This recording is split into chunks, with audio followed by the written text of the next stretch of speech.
মায়ানমারের সেনাদের স্বৈরাচারের বিরুদ্ধে রাস্তায় নেমে প্রতিবাদ দেখাচ্ছেন হাজার হাজার গণতান্ত্রিকামী মানুষ। এই পরিস্থিতিতে দেশটির সেনাবাহিনীর উপর চাপ সৃষ্টি করে আর্থিক নিষেধাজ্ঞা জারি করল আমেরিকা। বিশ্লেষকরা বলছে এতে করে লাভবান হবে চীন, কারণ আমেরিকা যত বেশি মায়ানমারকে চাপে রাখবে মায়ানমার ততই চীনের দিকে ঝুঁকবে। তাই বিশ্লেষকরা এমনও মন্তব্য করছেন, মায়ানমারকে নিজেদের দলে টানতেই সাময়িক অভ্যুত্থানের ইন্ধন দিয়েছে চীন। নিশ্চিতভাবেই এই পরিস্থিতি ভারতের জন্য অস্বস্তি এবং চাপ বয়ে আনবে।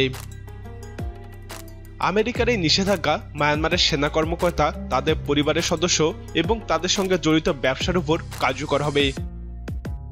আমেরিকায় মায়ানমারের সরকারের রাখা $100 কোটি অর্থ যেন সামরিক সরকার না পেতে পারে সে বিষয়ে পদক্ষেপ নিতে যাচ্ছে মার্কিন সরকার। অভ্যুত্থান পরিবর্তন করে অং সান সুচিকে মুক্তি দেওয়ার আহ্বান জানিয়েছে মার্কিন প্রেসিডেন্ট বাইডেন।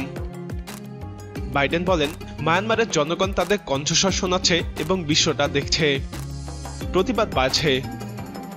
যারা গণতান্ত্রিক অধিকার প্রয়োগ করতে চায় তাদের বিরুদ্ধে সহিংসতা অগ্রহণযোগ্য। আমেরিকা এর বিরুদ্ধে সমালোচনা অব্যাহত রাখবে। বাইডেনের ভাষ্যমতে এই সপ্তাহে তার প্রশাসন অবরোধের প্রথম ধাপের লক্ষণগুলো চিহ্নিত করবে।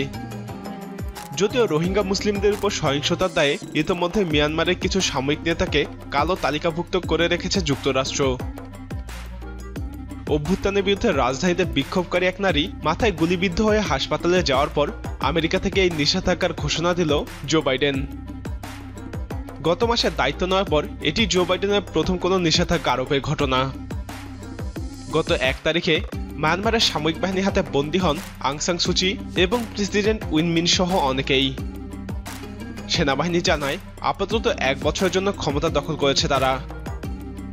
অভ্যুত্থানের পর সেনাবাহিনীর যুক্তি, বিগত নির্বাচনে বিস্তর কারচুপি হয়েছে, তাই করোনা আবহে ক্ষমতা দখল করা হয়েছে। মায়ানমারের সামরিক অভ্যুত্থানের ঘটনায় উদ্বেগ প্রকাশ করেছে বিশ্ব নেতারা। তীব্র নিন্দা জানিয়েছেন জাতিসংঘের মহাসচিব আন্তোনিও গুতেরাস। বিভিন্ন দেশ এবং আন্তর্জাতিক সংগঠন সুচি সহ অন্যান্য রাজনৈতিক নেতাদের মুক্তির আহ্বান জানিয়েছে। মায়ানমারে গত নভেম্বরের জাতীয় নির্বাচনে সুচির দল এনএলডি বিপুল জয়লাভ করে। এরপর থেকে মূল সংকট ঘনীভূত হতে থাকে। সেনাবাহিনী এবং সেনা সমর্থিত দল union solidarity and development party নির্বাচনের পর থেকে ভোটে কারচুপির অভিযোগ করে আসছিল।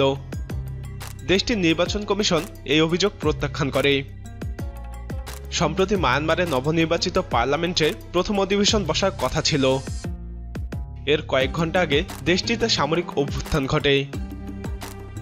প্রায় অর্ধ শতাব্দী ধরে সামরিক শাসনে চলা মায়ানমার 2015 সালের নির্বাচনের মাধ্যমে গণতন্ত্রের সুবাস পেতে শুরু করে। মায়ানমারের গণতান্ত্রিক সরকারকে পশ্চিমাপন্থী বলা হয়। অপরদিকে সেখানকার সেনাবাহিনী চীনের অনুগত।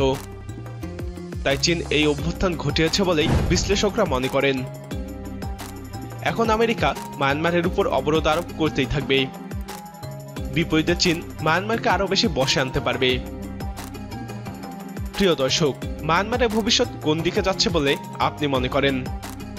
আপনার মতামত কমেন্টে জানান। ভিডিওটি ভালো লাগলে লাইক বাটনে ক্লিক করুন। এরকম আরো আপডেট পেতে আমাদের চ্যানেলের সাথেই থাকুন।